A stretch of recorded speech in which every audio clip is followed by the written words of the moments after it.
The shooting range. In this episode, pages of history, the fight for decks on U.S. aircraft carriers. Special, volumetric rounds, and metal beasts, the long-awaited Russian MBT.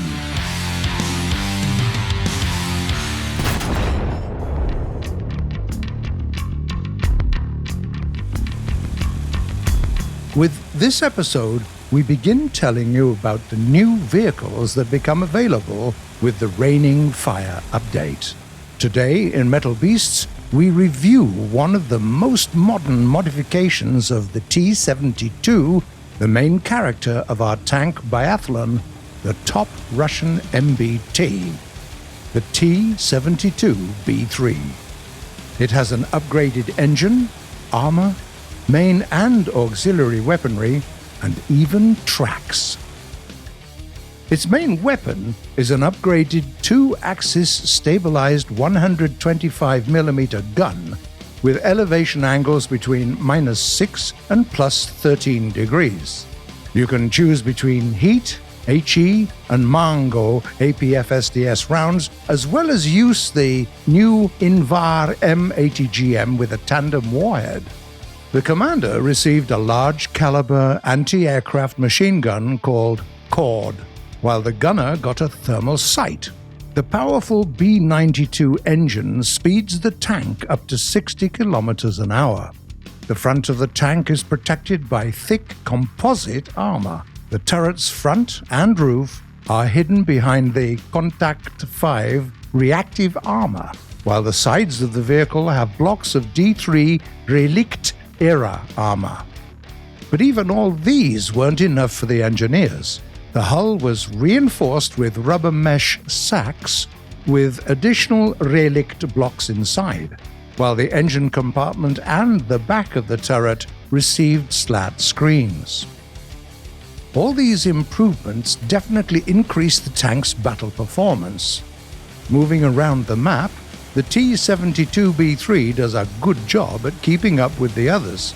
Of course, there's always someone quicker, and it's hard to get to key positions first. But those quicker vehicles can't boast an armor that's good, so destroying them if they get ahead of themselves won't become an issue. The only serious drawback in the new T-72 is its reverse speed, capped at only 4 kilometers an hour. So you shouldn't risk going head-on to the enemy if you're not sure you can penetrate their armor, or if you won't have enough time to retreat to cover. The gun's elevation angles are enough for most situations, however. Fights on steep slopes will put the tank at a disadvantage. Urban close combat, however, is where the T-72B3 thrives. All thanks to thick armor and high turret rotation speed, 35 degrees per second, best among all Soviet MBTs. You'll have to rely on your armor often enough, and that's really good. Even the best APF-SDS rounds can't always damage the tank in the front. If you take an important position around the center of the map, you can significantly slow down enemy advances. As for the flanks, leave them for your quicker allies, like the T-80U. The T-72B3 can even handle some helicopters. You can use those Invar M-guided missiles with a range of up to 5 kilometers, enough to down an overconfident heli hanging in your sight. As for light ground vehicles and anti-aircraft systems, your large-caliber machine gun will come in handy as well.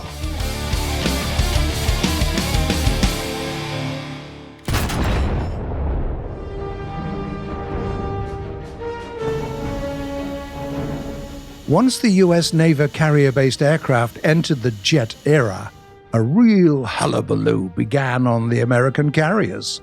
New fighter jets made by various companies replaced one another so often that pilots never had enough time to learn how to actually fly them.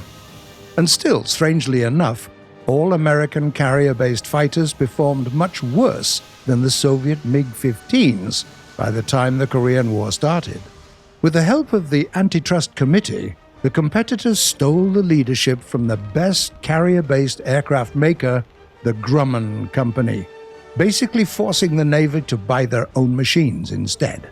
With the start of the battles in Korea, the situation became so critical that the decision to adapt the famous Sabre into the FJ-4 Fury for the Navy looked only slightly crazy. In any case, all of these were emergency measures, and late for the war anyway. A new leg of the race was coming.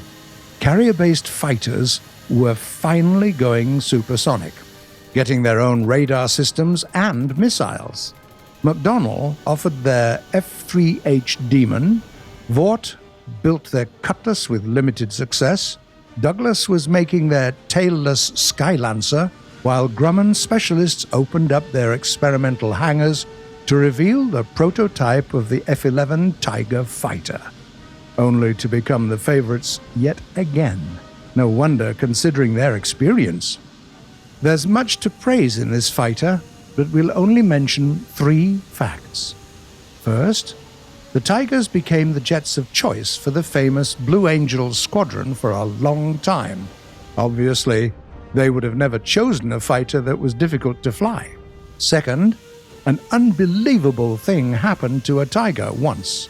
During a test flight, the fighter managed to literally shoot himself down with its own gun. It simply outran the rounds it had shot. And third, once, also during test flights, one of the prototypes had an engine failure. Both landing and flight performance of the vehicle was so exceptional that the pilot managed to land the fighter in an open field with only a couple of bruises. And they even repaired the plane afterwards. Such a feat would have been outstanding even for a biplane, not to mention a supersonic jet fighter. Once again, Leroy Grumman showed everyone who's the boss in making carrier-based aircraft. The prospects looked glorious for the king. But the throne was already occupied. McDonnell managed to finish the job sooner, and their Demon was already in production despite the poorer performance. Grumman had to become content with a participation award, the second place. There were more than 500 Demons built, with only 200 of the Tigers. You might ask, why would the Navy need another similar fighter jet, especially when they became outdated so quickly? Well, the answer is simple. The Antitrust Committee didn't want the deck throne to be solely occupied by just any company. Not after they had just pushed Grumman off it. At that time, the US knew only one king. The king who lived in Memphis and played rock and roll. All the others had to enjoy equal opportunities.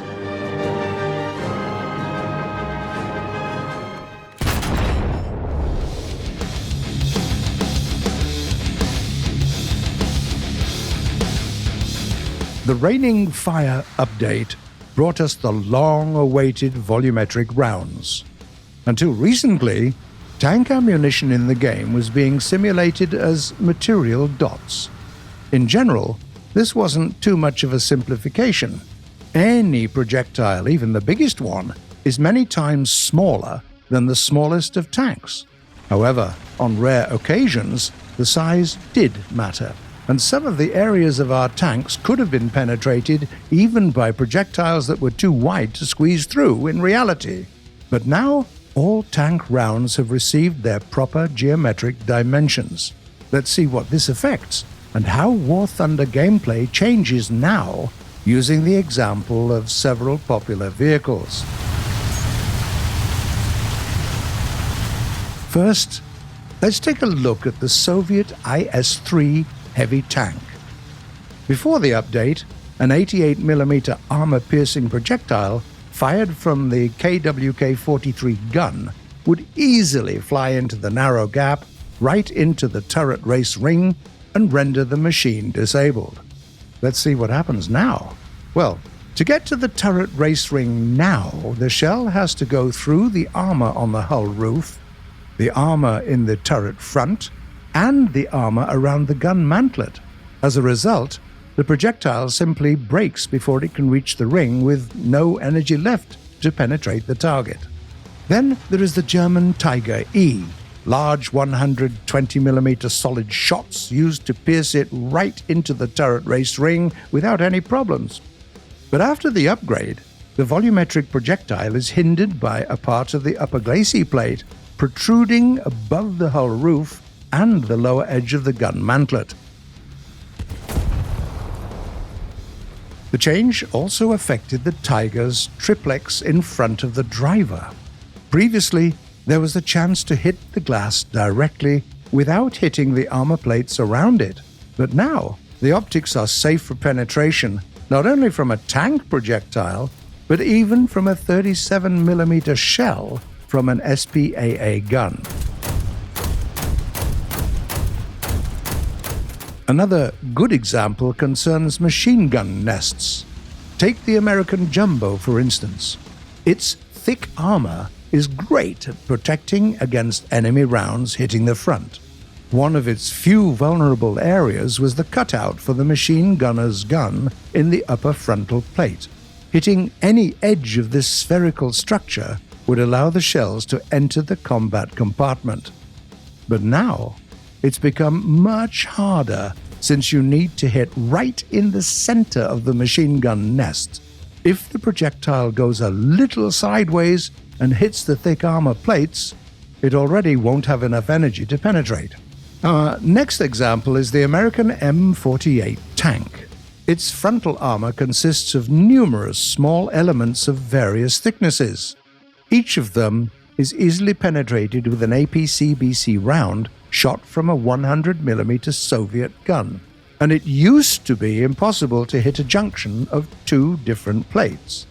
Now, however, when the round does hit two plates at the same time, it's very likely that no penetration will occur. With such areas being quite frequent on this machine, its overall protection level is increased significantly. By the way, in some cases, the more realistic rendering of the rounds led to the appearance of new, also quite realistic, vulnerable points that players haven't got used to yet.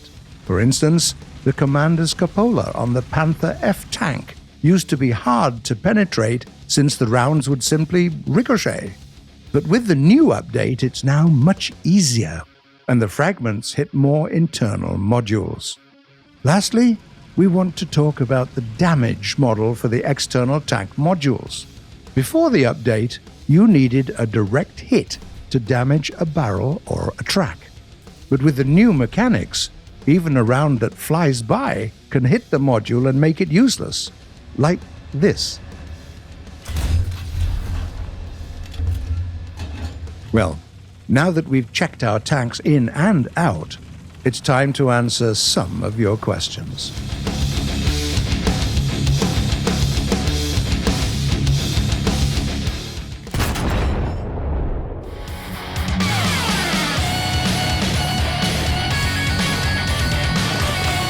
The first question was sent by a player called Sergeant Jarrow.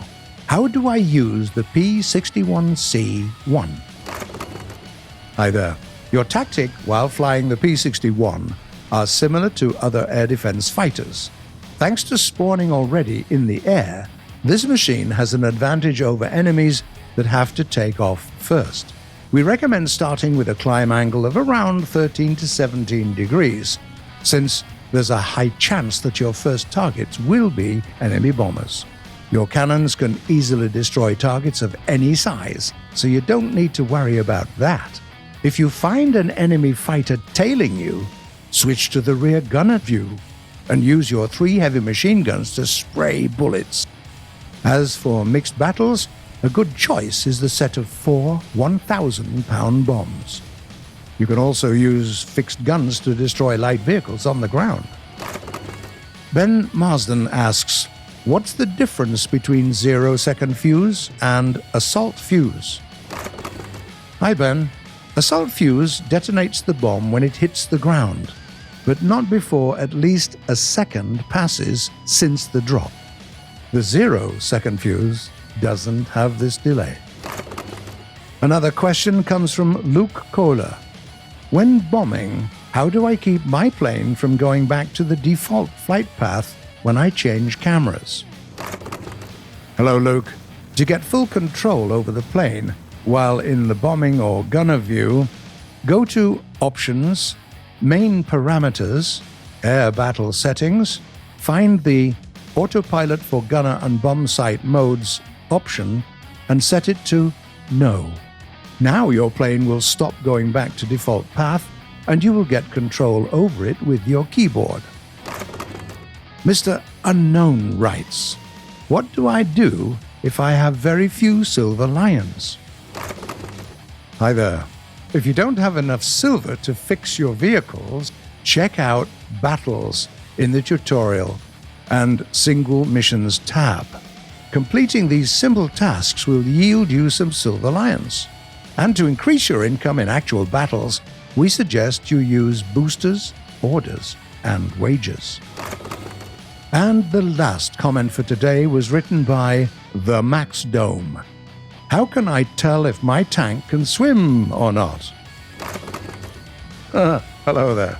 The best way to check it is to try it for yourself.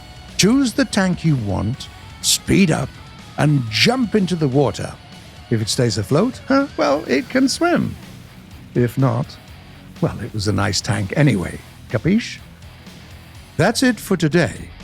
You have been watching The Shooting Range by Gaijin Entertainment, and the next episode will premiere the following Saturday at 4 p.m. GMT or noon Eastern Time. We implore you to subscribe and click the bell if you don't want to miss our next videos. Don't forget to leave a like because you really do like our videos, and please share your thoughts and comments about the new update, and see you in exactly 168 hours, unless you're late, or simply next week.